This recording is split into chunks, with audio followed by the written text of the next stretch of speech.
Hola, em dic Rafael Flors, treballo al Servei de Suport a l'Autonomia d'Astres des de l'any 2011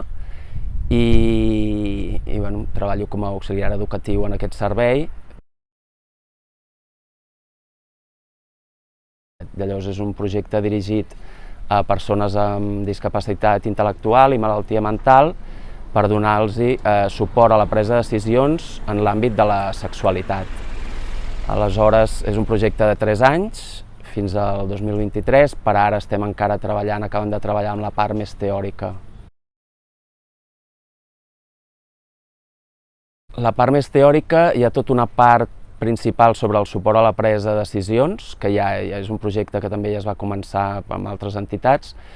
i hi ha tota una primera part de formació sobre això, i un cop això està ben après, llavors es farà la formació sobre el suport a la presa de decisions en l'àmbit de la sexualitat. Era el juliol, vam fer una formació a persones de l'entitat sobre només el suport a la presa de decisions, sense entrar en el camp de la sexualitat. I primer ens vam formar nosaltres, a la gent de l'equip i també alguna altra persona que està implicada, perquè formem a gent dels diferents serveis de l'entitat sobre aquesta metodologia, que seria el suport a la presa de decisions. En una següent fase, que seria de cara al setembre, cada servei o així triarà alguna persona de les que atenem per aplicar el que hem après sobre el suport a la presa de decisions,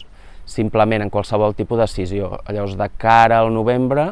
es faria una altra formació, però ja aplicant-ho sobre el camp de la sexualitat. Al llarg dels anys hem anat canviant de model a l'hora de treballar, s'ha passat per diferents models, el caritatiu, després un més social, i cada cop ens estem acostant més al model dels drets humans, que és el que tots intentem anar cap aquí, que és el que fa que es respectin els drets també de les persones amb discapacitats a través de la Convenció dels Drets de les Persones amb Discapacitat. Llavors, la idea és aquesta, que es respectin tots els drets, i com a drets tenen dret a tenir una vida sexual plena, plaent i respectant els seus desitjos. Són persones que necessiten suport en algun àmbit de la seva vida i amb el suport que reben del servei arribéssim a obtenir una autonomia suficient com per viure sols, que de fet ja viuen sols, però vull dir que és donar-los més autonomia, cada vegada que siguin persones més autònomes. I llavors, cada persona de les que atenem poden tenir necessitats diferents i llavors, a partir d'uns plans de treball i de metodologia i tot això, es treballa amb cada persona d'una manera molt individualitzada en funció del que necessitin. I llavors nosaltres ja treballem sempre, l'entitat ja treballa donant suport a la presa de decisions,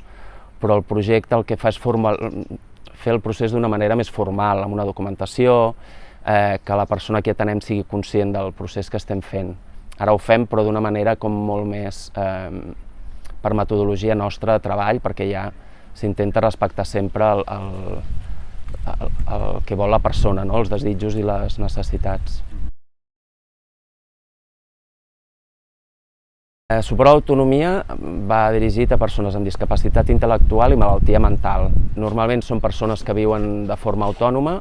bé sols o compartint amb altres persones. Molts treballen i llavors el que fem és, en funció de les necessitats, o bé anem a casa seva i segons el dia a dia de la persona es pot anar a fer una compra al supermercat, es pot mirar d'assessorar-los en com seguir una dieta equilibrada, temes d'higiene personal, temes d'higiene de la llar, gestió, una mica segons les mancances que pugui tenir algú o on vulguem que guanyi amb habilitats i capacitats.